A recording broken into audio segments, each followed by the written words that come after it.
Havana Syndrome, Episode 12, Xinyi.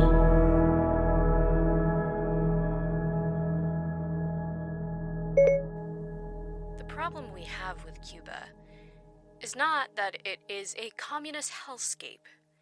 It is not that it is home to Guantanamo Bay, where the U.S. has decided the rule of law is simply a fabrication of wokeness, where we are currently sending people without a criminal record, simply because we hate that they are not white and not born here. The problem we have with Cuba is not that it is a country off limits or inaccessible to regular Americans. In fact, it is quite simple and safe to visit once you know how. You could book a trip next week if you wanted to. Here's how you do it. You book a commercial flight to Havana. I recommend a connection into Miami. Make sure you get travel insurance. That is required. For your stay, since you can't book a hotel due to the embargo, make sure you book your stay on Airbnb. There are many casa particulares which are run privately that you'll be clear to book. You can also book your tours and guides on there too. I recommend booking as much as you can online, since you will be able to pay for it with your U.S. bank-linked credit or debit card. You won't be able to use those once you land in Cuba. Again, the embargo. You'll have to bring all the cash you plan to spend on tips, food, taxis, and mojitos with you. No ATMs, no credit card points. Sorry. Cash only. I suggest $100 per day. Try to convert no more than half of that into Cuban currency. Dollars are still accepted by some vendors, if informally. Remember, street conversions give you a better deal. There's a Cuban government website to declare your trip, which you will also need to do ahead of time. If you book enough ahead of time, you can get the required visa mailed to you by paying for it online. Or if this is a last-minute trip, you can get the visa at the gate when you connect out of Miami. Oh, another thing. Any time a U.S. government official or form asks why you are traveling to Cuba, simply say, to support the Cuban people. Not tourism, not business, not activism. Simply to support the Cuban people. You don't have to tell them anything more than that. I'm sorry, I seem to have gotten off topic here. The problem the U.S. has with Cuba is that it fought back. Cuba is among the very many Caribbean islands punished for the audacity to come up, to rise up against the forces of enslavement and imperialism and genocide, like Haiti, like Barbados, like so many others who were taxed, extracted, meddled with, bombed into submission, blockaded into oblivion, and left with little more than the echoes of the pride they well deserve. The Caribbean, both paradise and purgatory. Ladies, gentlemen, distinguished listeners, what we have here is what will eventually destroy us all, if we are not willing to look. What we have here is a disorder, a symptom, a syndrome of a much larger disease. Message. What's happened to our sister? Wait, Xinyi? Like the spy asset Junior recruited? That Xinyi? I can't be having a spy in my house. One is enough. Where is she? What have you done with her? Whoa, I think she's here to help, Lupe. Calm down. She has a message from Junie, too. How can we trust any recording? We're being followed, aren't we? Should we probably do this inside? Fine. I guess having the press see us usher a stranger into our house is just as good for speculation as yelling about it in the cold. Come in. You are certainly Judy's, apologies, Juniper's siblings. So that was Junie's cover name. Judy Carpenter? Yes, at least it was one of them. She likely had more, considering her profession. So you knew she was in the CIA? Not at first. There would she. I'm a little jet-lagged. May I sit? Of course. Would you like a drink? We have coffee, tea, water. Please. Thank you. You are very kind. No problem. Lupe, would you come with me to the kitchen to help get breakfast for our guest? But I'm sure Dee and Miss Xinyi will not discuss any super secret revelatory information while we're gone, right? What? Oh, yeah, sure. We'll wait for you, Lupe. Promise. Small talk only. I would have assumed you would let Dee and I interrogate her while you made coffee. Are you kidding? I'm not missing out on listening into this. Plus, you make better coffee. I pulled you away so I can ensure I get to hear the super secret revelatory information too. And like, come on. You need to be a better host. Our guest is either an excellent actor, or she actually is as dead on her feet as she looks. She's a spy. Who knows something about Juniper. Probably a lot of things. What if she's, I don't know, a government plant? What if she's the reason Junie disappeared? She's a foreign national. She has no reason to be honest with us. Now you sound like every paranoid American since the dawn of the Cold War. Or more like since the Chinese Exclusion Act. I didn't mean it like that. I'm trying to be careful. There is a woman on our couch who is caught up in whatever spy games your sister was in and says she wants to help us. Your sister, an American, is the one who manipulated and recruited her and likely is the one who directed her to you. Or you to her. Whatever. The point is, why distrust her if you don't distrust your actual CIA sister who has already lied to you? Besides, Xinyi is also exposing herself here to a bunch of foreign civilians. Good point. Of course it's a good point. Listen, babe. I know this whole thing is wild and difficult, but this is bigger than just your family now. I'm in it too. You are family, Mark. For very good reason, you've been focused on the blood side lately.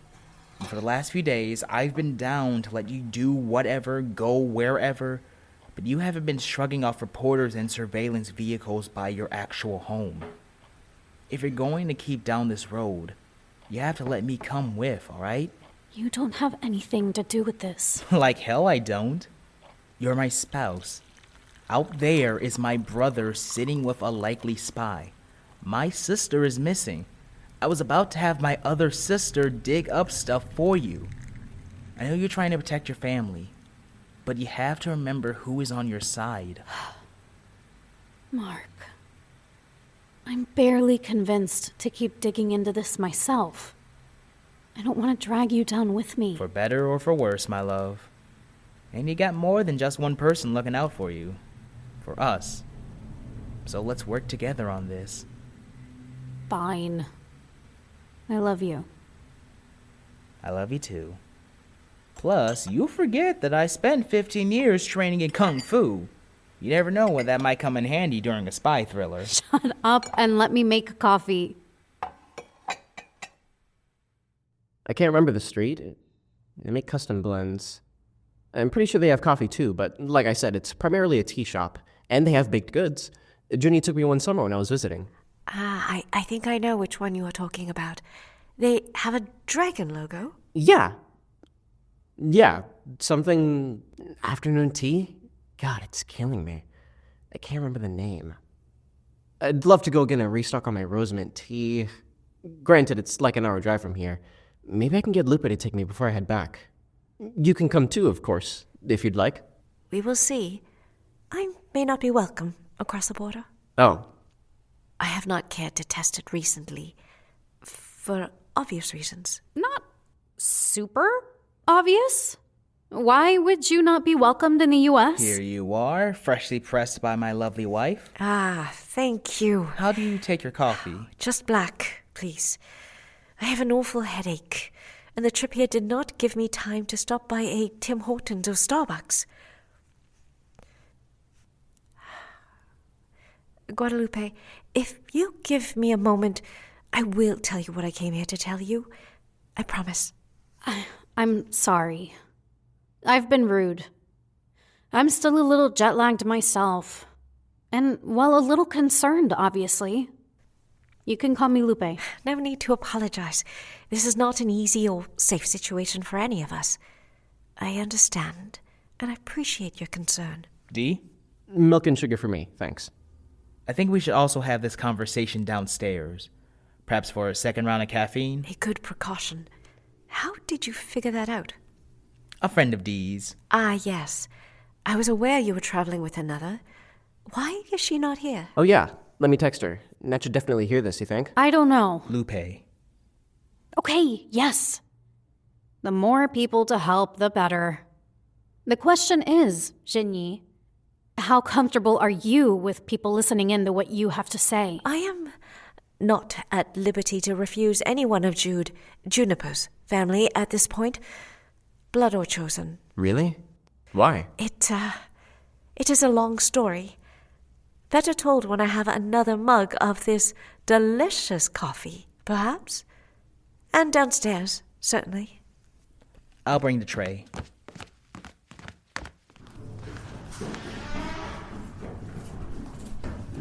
Help yourselves for any more. I'm assuming this is going to be a long conversation. It depends. How much do you all know about me as of now? You were recruited by Juniper.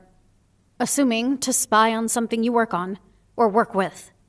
Chinese government, military... We got access to her RSS feed, assuming it was the one she used to communicate with you. That is significant, but not the entire story. She only dropped episodes to notate a meeting that would happen, not a meeting that already happened. At least, well, in the beginning. Then it became... I don't know, something else. I asked her about it during one of our meetings at the garden, if she had changed the code on me. She said she did not, but you must have noticed her stories became more emotional at the end. When did she stop communicating with you? Germany? I think we are getting ahead of ourselves. I have a story to tell you, and it is not a pretty one. I want to tell you what I know, and I want to tell it to you honestly. I know you see me as a spy, and therefore a liar by trade. The problem is, that is not what a spy is.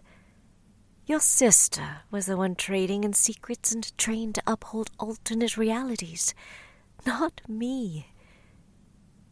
Not until recently. My name is Xinyi. I am a logistics manager for a small technology company called Shenzhen Holdings. We have contracts with the Chinese government, of course, much like many of your own private military contractors here in the U.S. We operate a little differently, but for the purposes of this, and since you are not of this world, that's a way for you to understand. Shenzhen has been expanding our business in the Americas, primarily Vancouver now. But I did spend a significant amount of time in Colombia and later in Seattle. 5 years ago, I met Judy Carpenter in Mexico City at a conference. My regional director had encouraged me to go in his place to practice my networking skills in a new environment.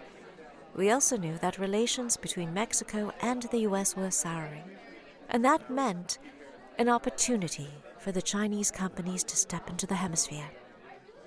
It was not my first time in Latin America, and my Spanish was good, but I was more used to the office in Bogota. I came with my assistant, but otherwise I did not know anyone personally. I think, too, most people were put off by an Asian in a largely Mexican and American crowd. Most people also apparently knew each other. In fact, my assistant even left to meet up with a friend at the event. I was, for the most part, playing the role of wallflower, as I considered my options. I think that alone made me easy picking for a CIA agent, especially one like your sister. 你去吧，我在这里没事的。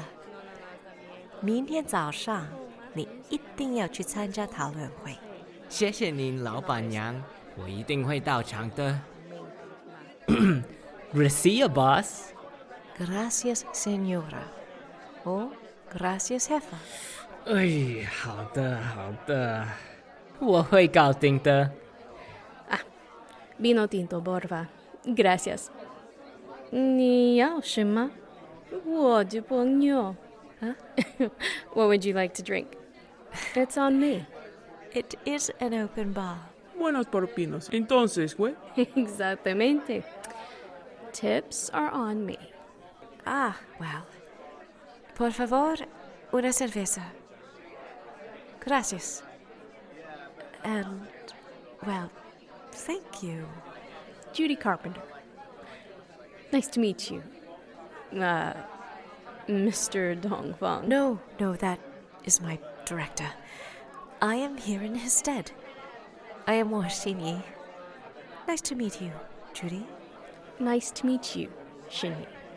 They didn't bother to change the name tag? Oh, yes, well, it was a last-minute change, and the business name is a little more important in events like this, I suppose. I do not mind. So, you speak Mandarin? 我不懂话，说的不好，行道上让我犯难。 At least you try. Most Americans sound like flat tires. Flat tires, huh? I guess that makes sense. Tones are difficult, yes, but it is nice to hear when someone makes an effort to do it right. Instead of 听起来应该是这样的. Yes, well, I'm sure we could talk about America's lack of foreign language acumen all night. I can only hope to compete with someone who can switch so smoothly between 3 languages. 5, actually. 5. Be still my heart. So, who do you work for? Oh, I'm just an intern with the U.S. State Department. Just taking the opportunity to network here. Are you hoping to become a diplomat? Nah, it was something that got me overseas work experience, though. I really would like to work in international business. Technology, obviously. It is a good time to enter. No kidding. But the U.S. is better at exporting planes and bombs than cell phones and smart TVs. I'm hoping to find companies that export more than war. A controversial opinion coming from the U.S. State Department. Oh, you're right. I'm sorry. I probably should be careful about what I say. No, it is fine. And to be perfectly honest, I do not think any technology company can avoid politics, unfortunately. Oh, yeah? Let us just say I most enjoy our contracts exploring healthcare technology innovation. Oh, cool. I just read this article about nanotechnology and surgery. I know that a lot of Korean companies are investing more. Is that something your company is looking at? Judy was a smooth talker, good at making quick friendships. And to be honest, I was at the point in my life where I craved that kind of person in my life. Someone who could talk about anything. Don't get me wrong, I am not stupid. I was aware of the possibility of recruitment. It is something that is very clearly outlined for workers like me. Companies like mine. We are very aware of the consequences of betraying our country. But my mistake, I think, was to think that they would not have agents so young, so rebellious, so outspoken and critical of U.S. policy. If anything, I assumed those were the types that would be recruited by our intelligence agencies, rather than the other way around. I was not permanently in Mexico, but I had exchanged contact information with Judy to keep in touch. She did not, so I nearly forgot about her until I was operating here, in Vancouver. She reached out, mentioning that she had moved to Seattle and wanted to connect. I was so busy with projects at the time, it did not occur to me that it was strange that she knew I was no longer in Colombia. The information was not difficult to find, but I certainly did not broadcast it.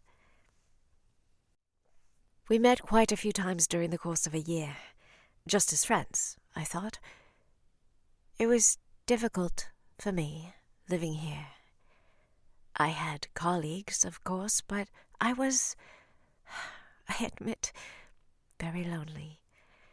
Judy, Juniper, was warm and exciting and, yes, very American in many ways. She was always so curious about me, my home, my interests, my life, but never pushy. She seemed sincere. I believe she was sincere. I work hard, you see, and for better or for worse, that year I was having a hard time at work. I was getting frustrated with some of my supervisors. I expressed this with Judy on occasion, and naturally I was willing to be honest about my feelings, even on topics that should not be shared with foreigners. As well you should be. Come on, this doesn't just affect your project, though. This affects your relationship with the manager in Medellin, right? I am well aware of the perception of my countrymen in Colombia, and my supervisors don't seem to be willing to temper their ambition. I do not think we should be pretending that we are not doing what we are actually doing. Sorry. I cannot say much more than that. I mean, stones and glass houses. The United States has no leg to stand on when it comes to Colombia. Maybe China can actually do good, as flawed as it might be. I get what you're trying to say. Have you tried going up above their head on this? Just because I suspect misbehavior does not mean I have evidence. And even if I did, this is a delicate matter. Let us change the subject, shall we?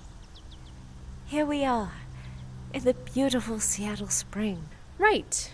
Well, you haven't seen my favorite view of the garden yet. It's just around the corner here.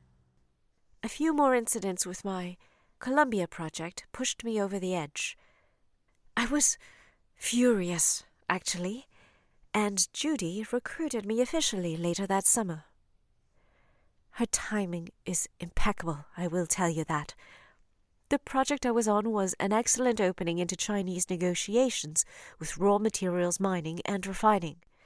And my company was not the largest, but it had a lot of recent retirements and new promotions. People who were not exactly qualified for those promotions. Pride was also a useful point of leverage, I will admit. Looking back, I have to admire Judy's strategy. Don't go for the incompetent, but those who know what they are doing but were chronically overlooked. She did her research. Now, Judy did not ask for much from me at first, and what she did ask for was infrequent and easily missed.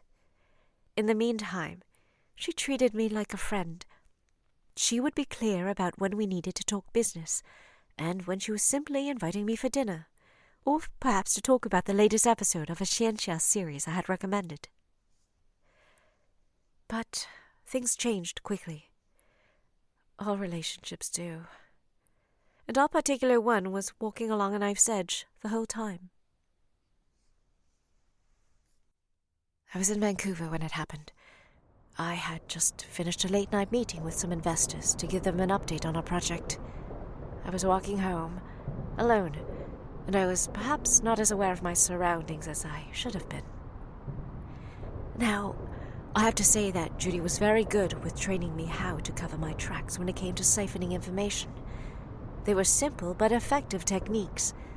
But both of us, I think, underestimated the espionage deployed by not just our countries, but others. 不，妈妈，我不决定什么时候回来。也许中秋节前吧。对，他们这里也庆祝这个节日。是的。如果有时间的话，我可以去三藩市看望黄阿姨。是的，是的，当然，我会。Excuse me, Miss Xinyi. I apologize for being late. I'm sorry. Do I know you? 你要接我来星期四通话。Mama, I'll call you back.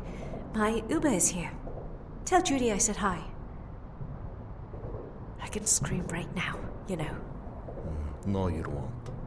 You need our information as much as we need yours. Wait, I'm sorry. You were kidnapped by Russian thugs? Is this why you're here? Has Junie been kidnapped too? As like some revenge plot by Russian intelligence? Russian kleptocrats. But that distinction is no longer applicable, I suppose.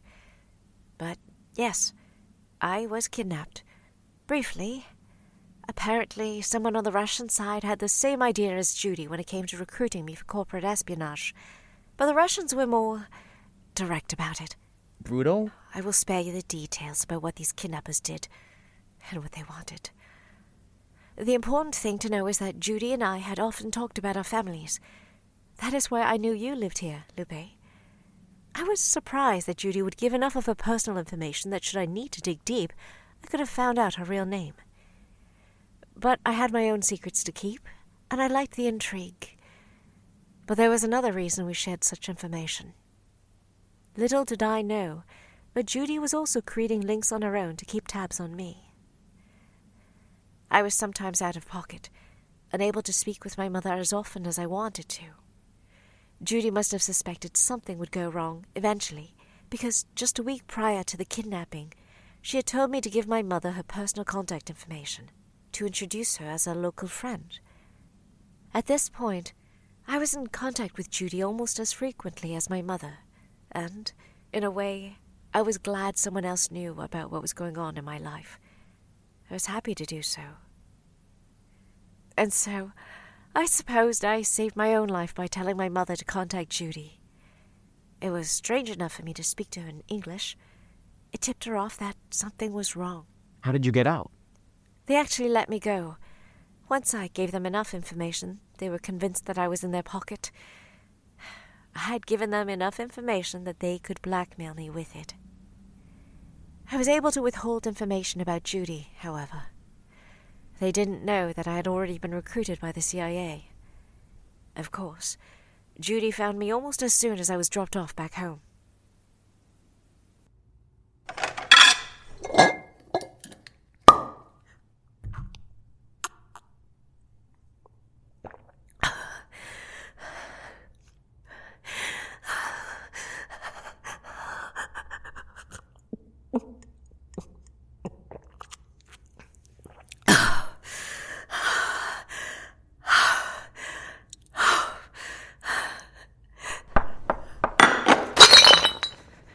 Wait? 你哪位? Who? Who is it? Hey, girlie. Are you celebrating without me? I haven't even told you the good news yet. Judy, Let's just clean this up first. Clumsy. Can you hold this for me? I'll go grab a broom. Thanks. There. That'll keep them off your ass while I'm here. I'll get someone to check over your apartment as soon as possible. It might raise suspicion, but it'll buy us some time. You need to sit down. Yes.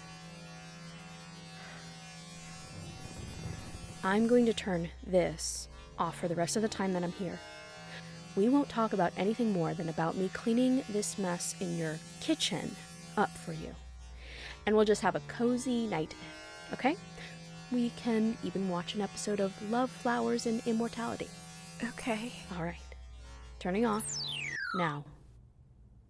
I'm serious about that broom. Where do you keep that thing? Over in the pantry. Excellent. Go ahead and start up the show.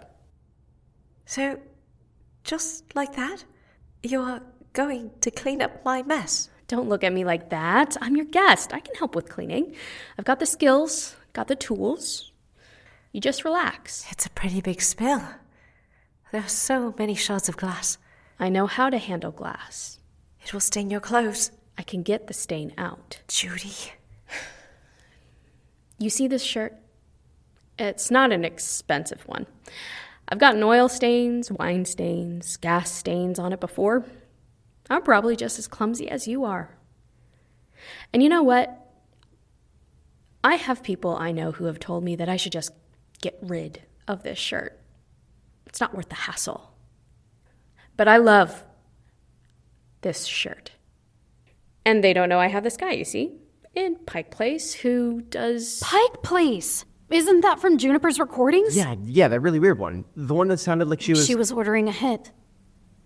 Xinyi, did Junie... Is that what she actually... Jesus! I'll get it. You all stay here. No, Mark. We can just pretend we're not home. Lupe, our car is in the driveway. The lights are on. I think it's gonna be hard to... Oh my God! I can't deal with this. It's just Nat. Hold on. Great. Give Nat the update. I'm gonna see who's at the door. Mark! We don't know what the hell is going on. It might be some Russian thugs or I don't know. I told you we should have installed one of those doorbell camera things. Yeah, maybe we should. Let's just add more surveillance to this daily. Weren't you all about me not being so paranoid? Hey, Nat, before you say anything, we kind of have a special guest with us. Yeah, I know. I got a ping from someone watching your house. Xinyi, right? Hello. Hello. Wait, who's watching the house? Friends. Promise. Anyways, I've been doing some research into your cadre mysteries here, and to be honest, there's not a whole lot, but I did get one thing figured out. Oh, yeah? What? You know the seeds we found that we got from the stranger in Mexico City, and your sister found in the other bathroom in Seattle? The garden bathroom. The one in park? Right, that one. So what about him, Nat? I found out what kind of seeds they are. Oh. Cool. They are pomegranate seeds. And is that supposed to mean anything? No idea. Maybe. Xinyi, was this a thing between you and Junie? No, I didn't even know she liked pomegranates. So it was just the mailman. Told you. Anything notable? It was just this little envelope from Dad. Weird, though. Did he tell you he was sending us something? Ah, damn it. I'll get it. What is that? A rock? There's nothing else in here. It's a seed. Guys, it's another pomegranate seed. You know what kind of seed it is? Someone on the forum figured it out. Username is Nisak. Nisak said that in one of Junie's hidden episodes, Junie mentions Muhammara with pomegranate seeds. Not too shabby for amateur spy crafting. Who the hell is... You know what? Never mind. We need to call Dad and ask him what the hell. Can I see that? The envelope. Sure. Why, though? That's not Dad's handwriting. Do you hear that? Hear what? Yeah, Nat, is it coming from your side? No, I don't hear anything. No. It sounds like it's coming right from the phone. Are you in a weird reception place or something? It can't be interference. I'm in my basement. What? I hear it near you, Dee. Me? I hear it near you. Guadalupe. Guys, check the Your hand. Dee, the seed. Why is it... Lupe, your pocket. What is It's it? the seeds. The sound is coming from pomegranate.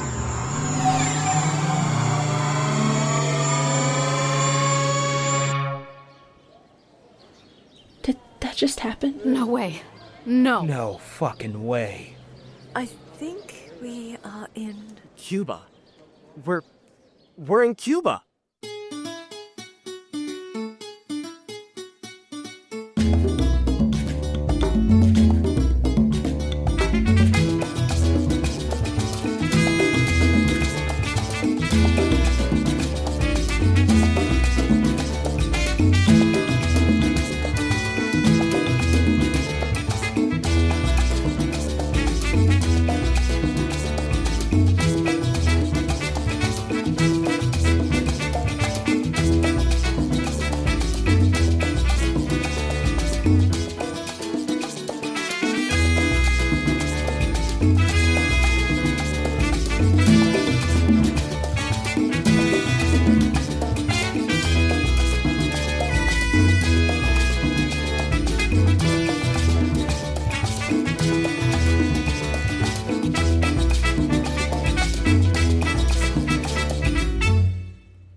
I'm telling you, I saw them let a woman in, and there was a flash of light within the hour.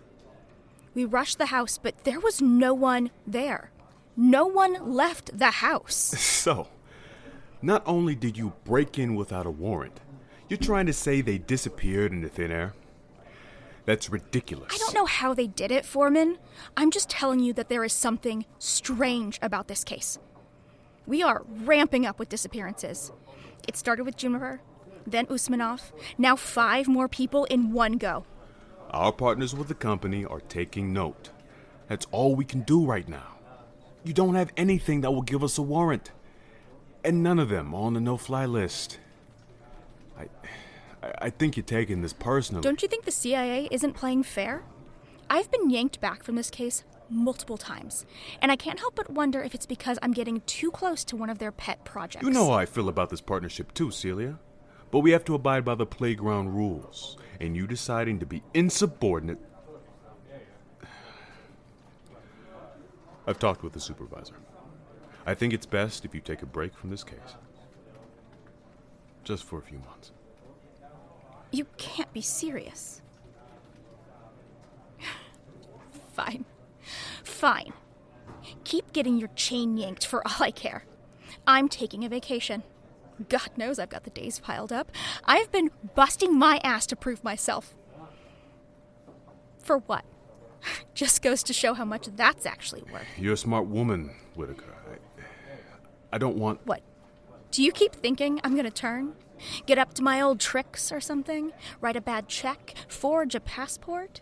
You know, I really thought that 5 years of loyalty would show all y'all otherwise. I guess not.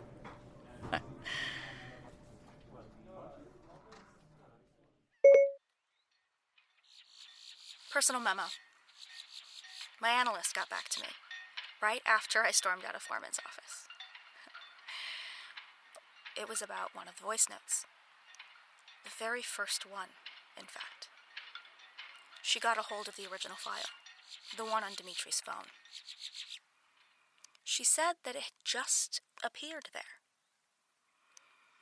I didn't quite understand, so I asked her if she meant it was run through a VPN or something.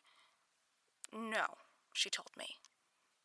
No towers pinged, no servers, no metadata, no scrambled code, nothing. It's like the hand of God plucked the audio out of thin air and dropped it directly into the message box. I know I'm right. There is something off about this case. And I have a really bad feeling about these kids running headfirst into it. So, someone has to follow the thread. I don't know how they would have gotten there. God herself could have plucked them out of that house and dropped them like that message. I don't care. I am sure, I'm sure as dirt, that they are in Cuba. I was worried, 5 years is a long time. Scales get rusty. The FBI thought it would be best to steer me away from my old haunts so the temptation would fade, I think. Turns out, forging documents like, I don't know, say, ship manifest to Havana? Well, it's just like riding a bike. Havana Syndrome will return for Season 2. 3 Havana Syndrome geocaches are live starting this weekend in Memphis, Seattle, and Washington, D.C. The caches have more secrets, more art, and more stories, if you can find them. If you want the coordinates, you'll need Juniper's hidden podcast feed. Follow the signs to the hidden forum, whoisjudycarpenter.com. Dimitri Menendez is played by Ralph Ruiz. Guadalupe Menendez is played by Adrienne Arce. Natalie Johnson is played by Natalie Campos. Mark Williams is played by Nick Folson. Xinyi is played by Loretta Chang. Juniper Menendez is played by Lisette Alvarez. Huazhi Li is played by Clayton Tam. The Russian is played by Christiaan Voldstaad. Special Agent David Foreman is played by Brendan Adams. Special Agent Celia Whittiker is played by Whitney Johnson. Havana Syndrome is written and produced by Lisette Alvarez. This is a Stormfire Productions podcast. Thank you for listening.